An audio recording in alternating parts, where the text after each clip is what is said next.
Hello students, मैं हूं दिलीप कल्ला, आपका नर्सिंग एजुकेटर। एंड आज अपन डिस्कस करेंगे एनाटॉमी का एक मेजर सिस्टम जिसका नाम है कार्डियोवैस्कुलर सिस्टम। देखो, जब भी हम कार्डियोवैस्कुलर सिस्टम की बात करते हैं तो हम बात करते हैं सबसे पहले हार्ट, ब्लड और ब्लड वेसल्स की। इन तीन चीजों का डिस्कशन हम करते हैं कार्डियोवैस्कुलर सिस्टम के अंदर। सबसे पहला हो गया heart, second blood and third one हो गया ब्लड वेसल्स। तो पहले हार्ट को डिस्कस करने से पहले हम पढ़ेंगे ब्लड के बारे में। तो चलिए स्टार्ट करते हैं कि क्या होता है ब्लड। देखो, ब्लड एक तरीके का लिक्विड कनेक्टिव टिश्यू होता है। लिक्विड कनेक्टिव टिश्यू होता है जो जिसके अंदर सेल्स होती हैं, और वो सेल्स क्या रहती है, एक लिक्विड से सराउंडेड रहती है। उस लिक्विड को अपन बोलते हैं extra cellular matrix. Extra cellular matrix, और इसी एक्स्ट्रा सेलुलर मैट्रिक्स को हमने नाम दिया है ब्लड प्लाज्मा, या फिर हम प्लाज्मा के नाम से इसे जनरली जानते हैं। ये तो होगी ब्लड की बात की। ब्लड एक टाइप का कनेक्टिव टिश्यू होता है जो कुछ सेल से सराउंडेड रहता है, और जिसे अपन नाम देते हैं एक्स्ट्रा सेलुलर मैट्रिक्स, और इसी मैट्रिक्स को हम नाम देते हैं ब्लड प्लाज्मा। अब हम डिस्कस करते हैं क्या क्या फंक्शन होते हैं ब्लड के। तो देखो, ब्लड का सबसे पहला काम होता है ट्रांसपोर्टेशन का। अब ये किस चीज का ट्रांसपोर्टेशन करता है? देखो, सबसे पहले हम बात करें ब्लड के अंदर, तो ये क्या करता है, O2 को लंग से लेकर आता है, और कहाँ लेकर आ गया, हमारी बॉडी सेल्स के पास। बॉडी सेल्स के पास लेके, और ये प्रोसेस कब होती है, जब हम ब्रीथ इन करते हैं या फिर इंस्पिरेशन करते हैं। इंस्पिरेशन के दौरान क्या होता है, इंस्पिरेशन और एक्सपिरेशन के दौरान क्या होता है, हमारी बॉडी के अंदर लंग्स के अंदर एल्वुलाई के अंदर गैस एक्सचेंज होता है। तो जैसे गैस एक्सचेंज होगा तो क्या होगा, O2 अंदर आएगी इंस्पिरेशन के दौरान, और वो O2 लंग्स के द्वारा सेल्स के अंदर ट्रांसपोर्ट कर दी जाती है थ्रू द ब्लड। ठीक है। और ये क्या करता है, CO2 को सेल से उठाता है और लंग्स के पास लेकर जाता है, और वहां क्या करता है, CO2 को रिमूव कर देता है बाय एक्सहेलेशन या फिर एक्सपिरेशन की प्रोसेस के थ्रू। ठीक है, ये हो गया ट्रांसपोर्टेशन के अंदर पहला फंक्शन। फिर देखते हैं कि ब्लड जो होता है वो क्या करता है, कुछ न्यूट्रिएंट को जीआई सिस्टम से उठाता है, न्यूट्रिएंट को जीआई ट्रैक्ट से, या फिर हम बात करें गैस्ट्रो इंटेस्टाइनल ट्रैक्ट से उठाता है, और उनको बॉडी सेल्स के पास लेकर आता है, जिनसे हमें न्यूट्रिएंट की सप्लाई हो जाती है। और क्या करता है, ये हार्मोन को भी उठाता है एंडोक्राइन ग्लैंड से, और सेल्स पर ट्रांसमिट कर देता है। तो ये तो हो गया इसका पहला फंक्शन, ट्रांसपोर्टेशन। फिर नेक्स्ट फंक्शन की हम बात करते हैं जो है रेगुलेशन। देखो, रेगुलेशन का जो मेन फंक्शन है इसका, ये क्या करता है, पीएच को रेगुलेट करता है। वैसे तो पीएच का जो रेगुलेशन होता है वो किडनीज भी करते हैं, कुछ अमाउंट के अंदर ब्लड भी पीएच को रेगुलेट करता है। अब देखते हैं कि पीएच ब्लड के थ्रू कैसे रेगुलेट होती है। तो देखो, हमारी जो ब्लड के अंदर क्या होता है, केमिकल बफर सिस्टम होता है। केमिकल बफर सिस्टम, ये केमिकल बफर सिस्टम क्या करता है, स्ट्रॉन्ग एसिड और बेस को क्या करता है, वीक एसिड और बेस के अंदर कन्वर्ट करता है। जो भी स्ट्रॉन्ग एसिड है, स्ट्रॉन्ग बेस है, उनको क्या करेगा, केमिकल बफर सिस्टम के थ्रू वीक एसिड और वीक बेस के अंदर कन्वर्ट कर देता है। तो इस तरीके से रेगुलेट होती है बफर सिस्टम के थ्रू पीएच का रेगुलेशन। और ये ब्लड क्या करता है, बॉडी टेम्परेचर को भी कंट्रोल करता है या फिर रेगुलेट करता है। देखो, वैसे तो मेजरली ब्लड रेगुलेशन सेंटर जो होता है हमारा, या फिर ब्लड को जो रेगुलेट करता है वो तो करता है हाइपोथैलेमस, लेकिन ब्लड भी कुछ अमाउंट के अंदर या फिर कुछ रोल है ब्लड का टेम्परेचर कंट्रोल में, रेगुलेशन में। अब ये जो ब्लड होता है वो टेम्परेचर को कैसे रेगुलेट करता है वो देखते हैं। देखो, ब्लड क्या करेगा, जो भी हमारी वाटर के अंदर जो भी हीट और कूल प्रॉपर्टीज को क्या करेगा, ये ऑब्जर्व करेगा, और जैसे या फिर स्वेटिंग के थ्रू क्या करता है, स्वेटिंग के थ्रू भी हमारी बॉडी का जो टेम्परेचर है वो रेगुलेट करता है। तो ये हो गया इसका सेकेंड फंक्शन। फर्स्ट था हमने ट्रांसपोर्टेशन, सेकेंड हमने देखा रेगुलेशन, थर्ड फंक्शन इसका होता प्रोटेक्शन का। तो देखो, थर्ड फंक्शन होता है प्रोटेक्शन का। देखो ब्लड के अंदर क्या होती है, ब्लड सेल्स भी होती है जो आगे हम डिस्कस करेंगे। ब्लड सेल्स के अलावा क्या होते हैं, कुछ क्लोटिंग फैक्टर होते हैं। तो वो क्लोटिंग फैक्टर क्या होते हैं, जब भी हमारी बॉडी के अंदर कोई इंजरी होती है, जब भी हमारी बॉडी के अंदर कोई इंजरी होती है तो क्या होता है, ब्लड क्लोट होता है। अब वो ब्लड क्लोट कैसे होता है, वहां प्लेटलेट और क्लोटिंग फैक्टर का एग्रीगेशन होता है। तो हमारी बॉडी के अंदर क्या होता है, क्लोट का फॉर्मेशन हो जाता है। क्लोट का फॉर्मेशन हो जाएगा तो हमें फायदा क्या होगा, फायदा ये होगा कि जहां भी इंजरी हुई है वहां क्लोट बन जाएगा, और वो क्लोट क्या होगा, एक्सेसिव ब्लड लॉस को प्रिवेंट करता है। एक्सेसिव ब्लड लॉस को प्रिवेंट करता है इंजरी के बाद। तो ये एक प्रोटेक्शन का काम हो गया। दूसरा प्रोटेक्शन का काम क्या होता है, हमारी ब्लड के अंदर एक पेल या फिर हम कहें कलरलेस या फिर वाइट जो सेल्स पाई जाती है, जिन्हें अपन बोलते हैं WBCs या फिर वाइट ब्लड सेल्स, जो क्या करती है, इन्फेक्शन के अगेंस्ट हमें प्रोटेक्शन प्रोवाइड करती है। नेक्स्ट हम देखते हैं, ये तो हमने देख लिया इसके फंक्शन। नेक्स्ट हम देखते हैं जो ब्लड होता है उसकी क्या क्या फिजिकल प्रॉपर्टीज होती है।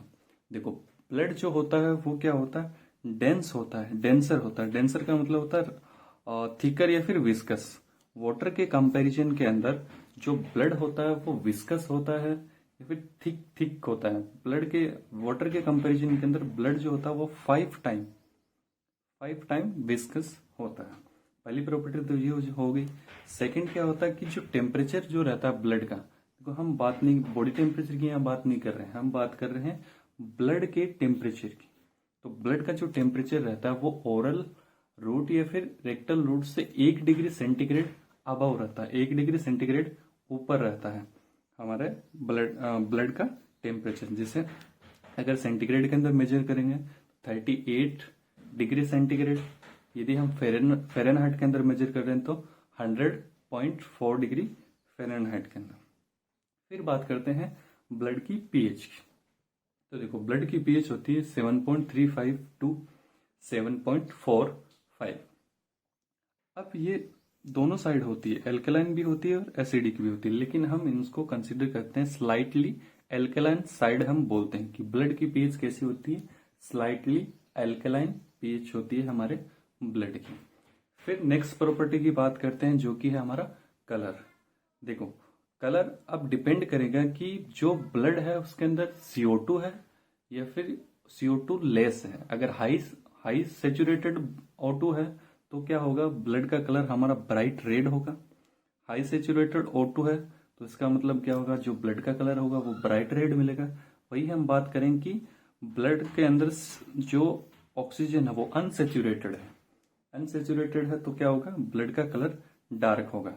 या फिर हम उसको सिंपली कैसे समझेंगे, यदि हम जो ब्लड का कलर देखेंगे आर्टरी के अंदर तो हमें कैसा मिलेगा, ब्राइट रेड मिलेगा। क्यों, क्योंकि आर्टरी के अंदर O2 की कंसंट्रेशन होती है, अक्सर O2 की कंसंट्रेशन होती है, इसलिए आर्टरी के अंदर कैसा ब्लड का जो कलर है वो ब्राइट रेड हमें मिलेगा। फिर बात करते हैं कि वेन्स के अंदर जो हमारी वेन्स रहती हैं उनके अंदर ब्लड का कलर कैसा मिलेगा, वो मिलेगा हमें डार्क रेड।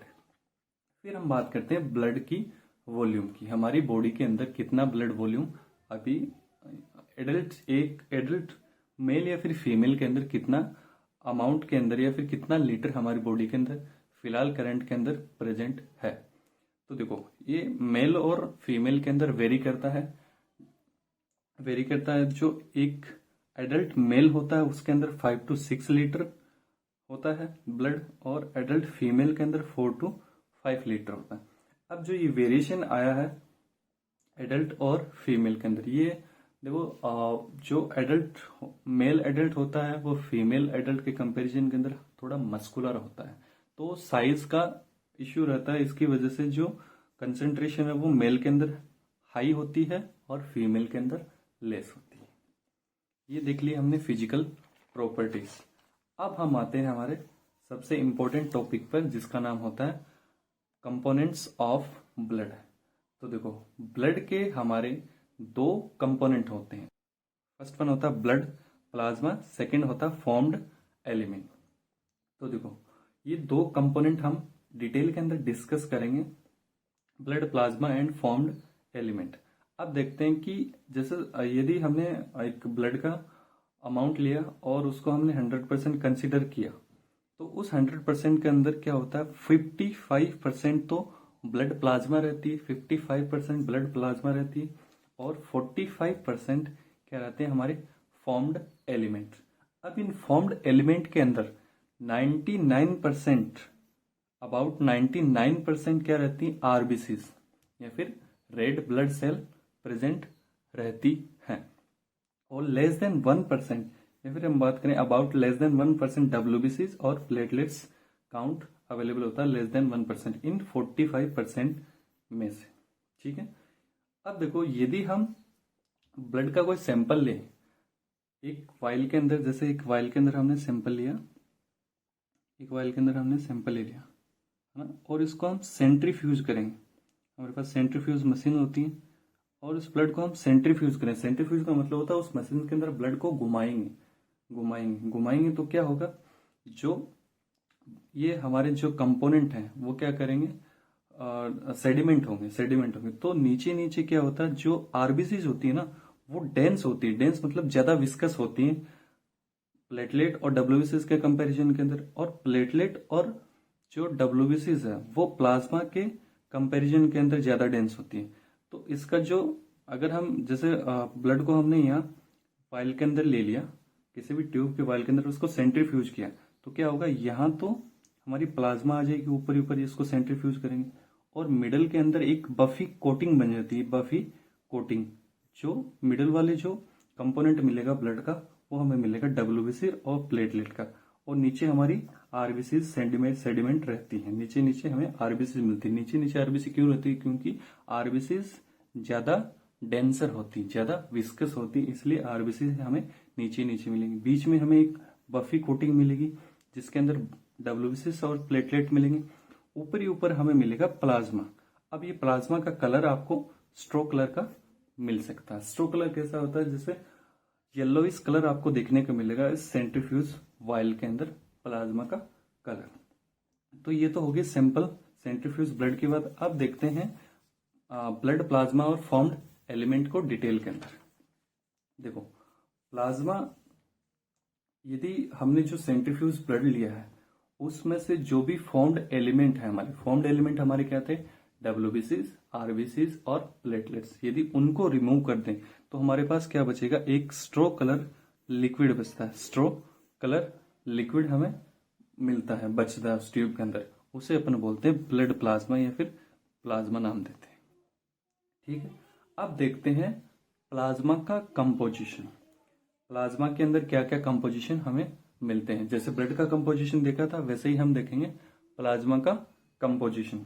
तो देखो प्लाज्मा के अंदर 91.5% वाटर मिलता है हमें। प्लाज्मा के अंदर 91.5% वाटर होता है और लगभग 8.5% हमें सोल्यूट देखने को मिलते हैं, सोल्यूट्स। अब इन सोल्यूट के अंदर भी मेजरली हमें प्रोटीन्स मिलते हैं। 8.5% हमारे क्या आते हैं, सोल्यूट्स। 91.5% हमें वाटर मिलता है और 8.5% सोल्यूट्स मिलते हैं। अब ये सोल्यूट्स के अंदर मेजरली हमें प्रोटीन मिलता है जो 7% हम काउंट करते हैं। अब ये प्रोटीन क्या रहता है, ये प्रोटीन रिलीज होता है लीवर की हिपेटोसाइट सेल से, जिनका नाम होता है एल्बुमिन, ग्लोबुलिन्स और फाइब्रोनेशिन। अब इन तीनों के अंदर भी सबसे मोस्ट अबंडेंट जो हमारी बॉडी के अंदर मिलता है वो होता है एल्बुमिन। ये सबसे ज्यादा हमारी बॉडी के अंदर प्लाज्मा प्रोटीन पाया जाता है, जिसे हम एल्बुमिन बोलते हैं। देखो अब हमारे जो प्लाज्मा होता है उसके अंदर कुछ ब्लड सेल्स होती हैं जो क्या करती हैं, गामा ग्लोबुलिन प्रोड्यूस करती हैं। ये गामा ग्लोबुलिन को अपन बोलते हैं एंटीबॉडीज या फिर इम्यूनोग्लोबुलिन्स। एंटीबॉडीज और इम्यूनोग्लोबुलिन्स जो हमें इन्फेक्शन के अगेंस्ट प्रोटेक्ट करती हैं। अब देखो ये तो हमने 8.5% के अंदर जो 7% सोल्यूट्स थे इनकी बात करिए, 7% जो थे हमारे प्लाज्मा प्रोटीन। अब बच गए हमारे 1.5% सोल्यूट्स। अब हम इनको देखते हैं।